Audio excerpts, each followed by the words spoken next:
Existe uma fase da vida em que a alma deixa de apenas sobreviver e começa a perguntar. Perguntar sobre o mundo, sobre as pessoas, sobre os múltiplos eus que habitam dentro de nós.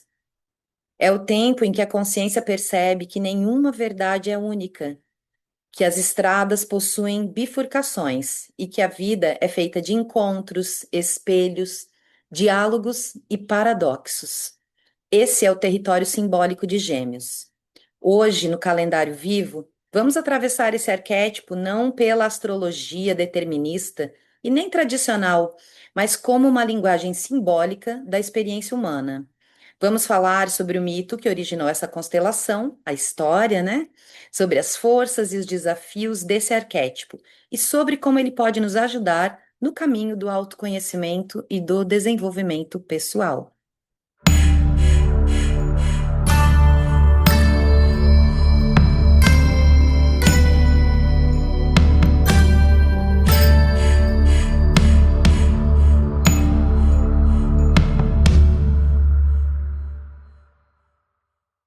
Bem-vinda a mais um episódio do Calendário Vivo entre Sol, Terra e Lua, a linguagem simbólica do tempo em movimento. Antes de falar do arquétipo de Gêmeos, vamos falar do calendário circular dessa semana. E vocês vão ver aqui que quase não temos nada a falar que tenha grandes mudanças, né? Nós continuamos no tempo da Lua, o tempo do outono e inverno, nós continuamos entre Soen e Yuli, tempo da Terra. Estamos com a lua em fase crescente. Se eu não me engano, a lua cheia é no dia 31, por isso não está entrando no nosso calendário aqui. E o sol em Gêmeos, que entrou na semana passada também. Por isso, então, hoje nós vamos dedicar bastante para falar do arquétipo de Gêmeos, certo? Então, o arquétipo de Gêmeos, né, é o arquétipo da dualidade consciente, não da divisão destrutiva, mas da percepção de que nós somos múltiplas.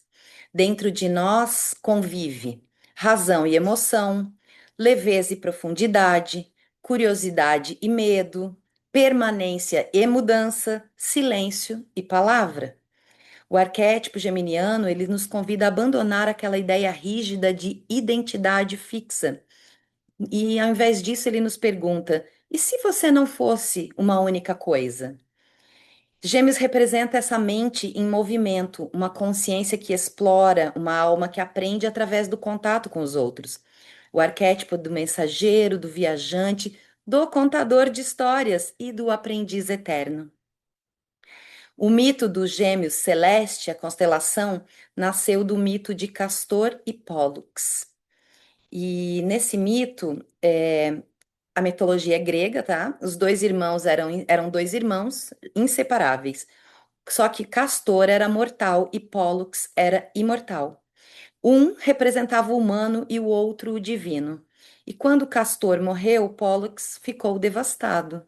Então pediu aos deuses que não o obrigassem a viver eternamente sem o irmão. Zeus, tocado pelo amor entre eles, permitiu que os dois permanecessem juntos no céu, transformados então na constelação de Gêmeos. E esse mito, ele carrega um simbolismo profundo.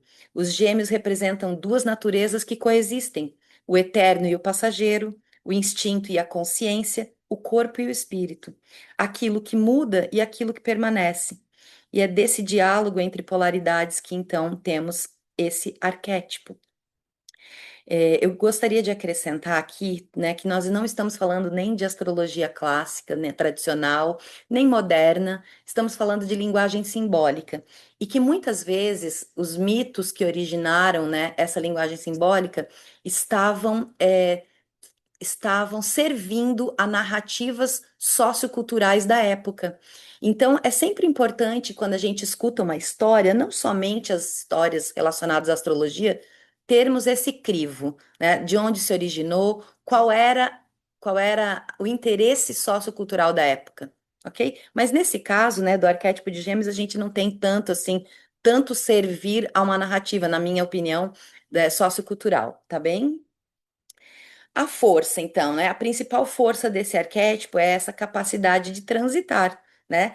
Transitar conectando ideias, circular entre mundos, aprender rapidamente, adaptar-se, traduzir experiências, construir pontes entre as pessoas e as realidades diferentes que é por onde esse arquétipo circula, por onde a gente circula. Então, está muitíssimo ligado à comunicação, mas não aquela comunicação apenas de falar, mas de criar conexões, metacognição. A pessoa que tenta, né, pensar nesse arquétipo e trazer as suas conexões, ela começa a perceber nuances, perspectivas, possibilidades e diferentes formas inclusive de existir. Então, é como o desenvolvimento da flexibilidade psíquica. E isso é uma potência enorme para nós, para o nosso autoconhecimento e para o nosso desenvolvimento pessoal. Quem consegue mudar de perspectiva consegue enxergar a si mesma com mais honestidade, né? A gente se realmente flexibiliza. Não somos mais as donas da verdade. Mas esse arquétipo, como todo arquétipo, tem também os seus desafios, né? Toda força carrega uma sombra. Então, no caso desse arquétipo, a sombra aparece quando o movimento em excesso se transforma numa dispersão. Então a gente tem tanta curiosidade que não se aprofunda em nada, ou tantas possibilidades, tantos caminhos que nenhum é escolhido por nós. Nós temos tantas versões de nós mesmos que a gente nem sabe mais quem a gente é. Então esse arquétipo ele pode gerar por conta dessa ampla variedade pode gerar ansiedade, excesso mental, superficialidade, né? Nenhum aprofundamento, fuga emocional, dificuldade de permanecer, medo do silêncio, tem, né? Sempre tá com alguma coisa acontecendo, necessidade constante de estímulo. É um arquétipo bem moderno, né, queridas? Pensa como a gente é estimulado e quando a gente fica sem estímulos, como é difícil, como o nosso cérebro está tão adaptado a essa gratificação instantânea, dopamina, ele é muito moderno. Permanecer, né, sustentar uma escolha, uma situação, ela exige, né, esse confronto. E às vezes a gente pode preferir continuar circulando, ao invés de sentir o que estamos realmente sentindo. Mas existe um convite evolutivo, porque é nessa perspectiva que nós estamos trabalhando aqui no calendário vivo, né? E o caminho maduro desse arquétipo não é abandonar a multiplicidade, né? Não é se fixar ou se enrijecer. É aprender a sustentar essa complexidade, dessa multiplicidade sem se fragmentar. Entender que mudar não significa ser incoerente, ter dúvidas não significa ser fraca, possuir muitas facetas não significa falsidade, né? Essa alma geminiana, vamos dizer assim, amadurece quando percebe que não precisa escolher apenas uma versão de si para ser legítima. Todas as suas versões são legítimas, né? Desenvolvimento pessoal aqui acontece através de escuta, diálogo, curiosidade consciente, né? Não aquela curiosidade dispersiva ou que assim é só para eu passar o meu tempo, né? Comunicação autêntica, estudar, né? Observar e verdadeiras trocas humanas. Esse arquétipo, então, nos ensina que o autoconhecimento não é só a partir do mergulho interior. Ele não nasce só do mergulho interior, ele também nasce do encontro. A gente precisa dos espelhos, o outro também é espelho para nós. Então, eu vou deixar algumas perguntas simbólicas aqui para reflexão, né? Quais partes de mim estão tentando conversar hoje? Em quais momentos eu me adapto? Me adapto tanto que eu até perco o meu centro. Acontece, né? Estou buscando conhecimento ou eu estou apenas fugindo do silêncio?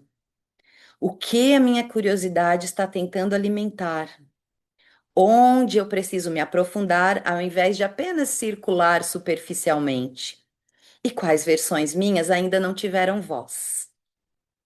E claro, eu vou trazer uma perspectiva astrológica aqui também sem determinismo. Então, eu não estou querendo dizer, né, que ah, se eu sou de Gêmeos, se eu tenho Sol em Gêmeos, ou se eu tenho um outro planeta qualquer em Gêmeos, significa isso, tá? Mas eu quero trazer, sim, né, um pouquinho da linguagem simbólica, porque que é relacionada à astrologia, porque, obviamente, se não houvesse astrologia, não estaríamos falando disso aqui, né? Então, a primeira perspectiva que eu quero trazer para vocês é que esses primeiros quatro signos aqui na mandala astrológica, eles falam de perspectiva pessoal, tá? Então eu não estou falando de relações, eu estou falando de eu comigo, tá? E na astrologia, o Gêmeos é associado ao elemento ar, ele é mutável, eu acho que deu para perceber, né? A polaridade dele é masculina ou yang, tá? Porque a gente não tá falando de homens e mulheres. E o período dele, das datas, né, em que Sol está em Gêmeos, eu já expliquei num vídeo anterior, mas é aproximadamente 21 de maio a 20 de junho. Então, nós estamos nesse momento, né? Se quisermos trabalhar arquétipos usando esse calendário, podemos aproveitar. E o elemento ar, então, fala sobre pensamento, como eu penso, linguagem, como eu me comunico, circulação no sentido tanto respiratória quanto é, onde eu ando, né? Por onde eu ando e das trocas, com quem eu troco. Qualidade mutável representa adaptação e movimento, né, queridas? Mas é importante lembrar que não é determinismo, tá? Que nenhum signo define uma pessoa e os arquétipos são linguagens vivas. Nós todas carregamos gêmeos em algum lugar da psique, né? E em determinados momentos da vida, esse arquétipo pode se ativar em nós, independentemente do nosso mapa natal.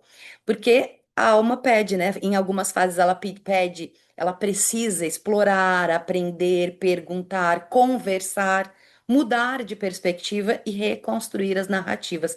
Assim como eu também, a minha proposta aqui, quando a gente olha para esse tipo de linguagem simbólica. Então, talvez o verdadeiro ensinamento de Gêmeos seja que a vida não é feita para nos tornar rígidas, ela nos torna múltiplas à medida que nós caminhamos, né, pela vida, e que a maturidade não é eliminar contradições, é talvez aprender a conversar, a nos relacionarmos com essas contradições. Eu lembro muito da história do Manauí, que está no livro Mulheres que Correm com os Lobos, e eu penso que tem muita conexão com esse arquétipo de Gêmeos, inclusive lá na história tem as irmãs gêmeas, né? E os gêmeos celestes, né, poeticamente falando, eles continuam lá no céu, lembrando algo para nós importante, que dentro de cada pessoa existem muitas vozes tentando coexistir, e que talvez a sabedoria não esteja em silenciar uma delas, talvez seja criar uma ponte entre todas. Abraço, queridas, e até o próximo episódio.